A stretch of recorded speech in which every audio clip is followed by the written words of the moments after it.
Before you make one of the biggest decisions of your life, I need you to pause for a moment. If you're over 70, over 80, maybe even over 90, and someone has gently suggested a nursing home, this message is especially for you. Because what I'm about to share could completely change the way you think about your future. When my son told me it was time to consider assisted living, I thought I had run out of choices. I thought there were only 3 paths left: move in with family, hire expensive help, or give up my independence and follow a schedule designed by someone else. What I discovered instead was something nobody talks about. I discovered that many of us don't actually need a nursing home. We need something else. I'm going to tell you what really happens emotionally after you move into assisted living.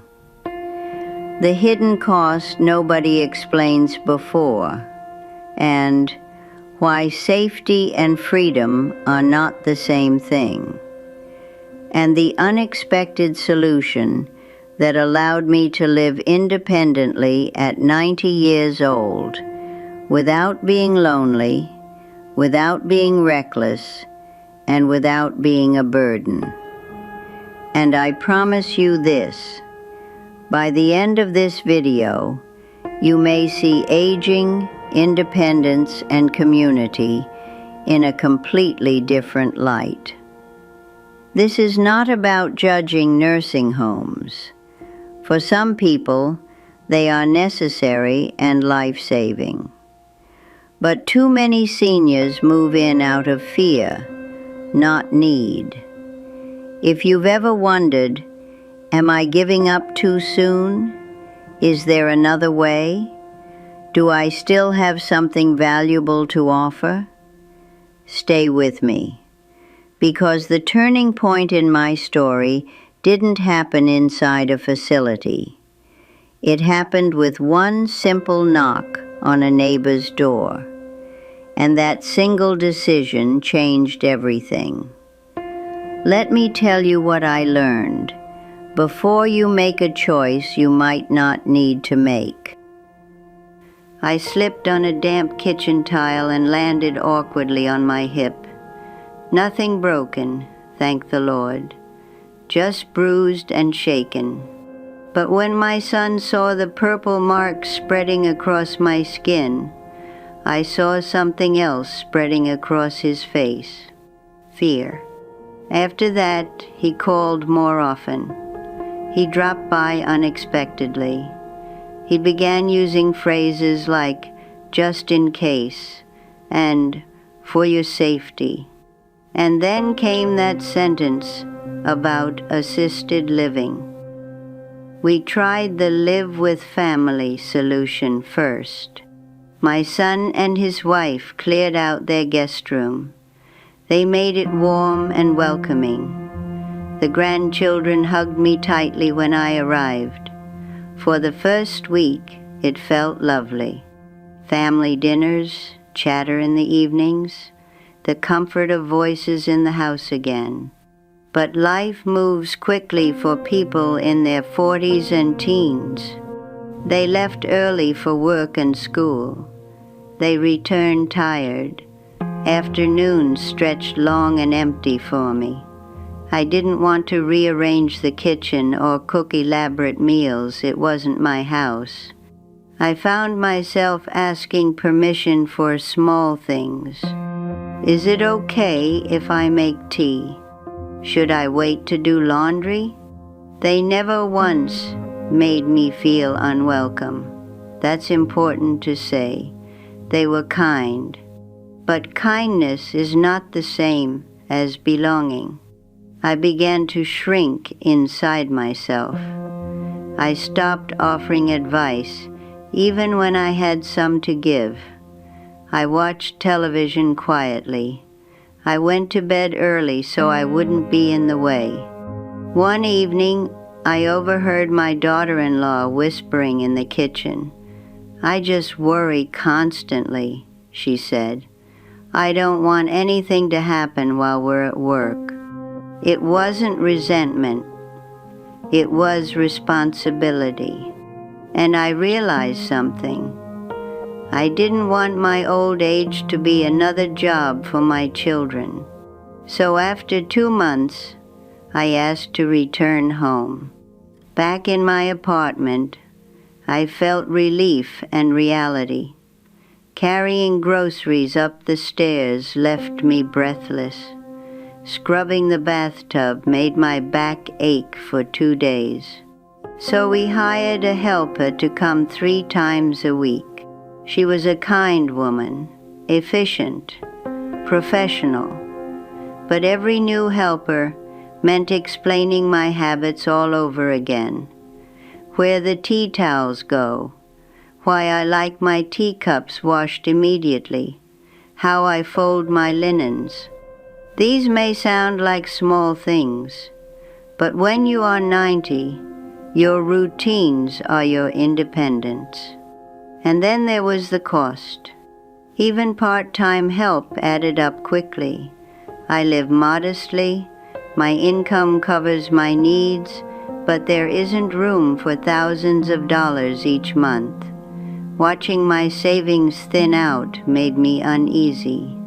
Then my son found a beautiful assisted living community. "It's clean, Mom. They have activities, nurses on staff. Just try it for a month." I agreed, mostly because I was tired of being the problem everyone was trying to solve. The building was bright and modern. My room was neat. The staff were polite. But from the first week, I felt something pressing against my chest. Breakfast at 7:30, lunch at 12. Dinner at 5:30. Lights dimmed at 9. I have been deciding my own bedtime for 9 decades. Now someone gently reminded me when it was time to sleep. One evening, I wanted to sit outside and watch the sunset. A staff member told me outdoor hours were ending. "For safety," she said kindly. Safety. The word echoed in my mind. Safety is important, but so is choice. I wasn't bedridden. I wasn't confused. I could still walk with my cane, read my books, carry a conversation. Yet I felt like my world had been reduced to a schedule on a bulletin board. After 3 weeks, I told my son I was going home. He looked worried. "What if something happens?" I answered him honestly. Something could happen anywhere. Back home again, I felt lighter, but I also knew I needed a new approach. Not complete independence, not full dependence, something in between. The solution came quietly. Across the neighborhood lived a young nurse named Daniel. He worked long hospital shifts. I often saw grocery deliveries sitting outside his door for hours. One afternoon, I knocked. When he opened it surprised, I said, "If you ever need someone to bring your groceries inside when you're on duty, I'm home most days." He smiled, unsure at first, but the next week he left a note thanking me. That small exchange opened a door. Soon I was watering his plants when he worked weekends. He began picking up my prescriptions after his shifts. He fixed a loose cabinet hinge without being asked. During winter, he salted the steps outside my building. We never exchanged money, We exchanged reliability.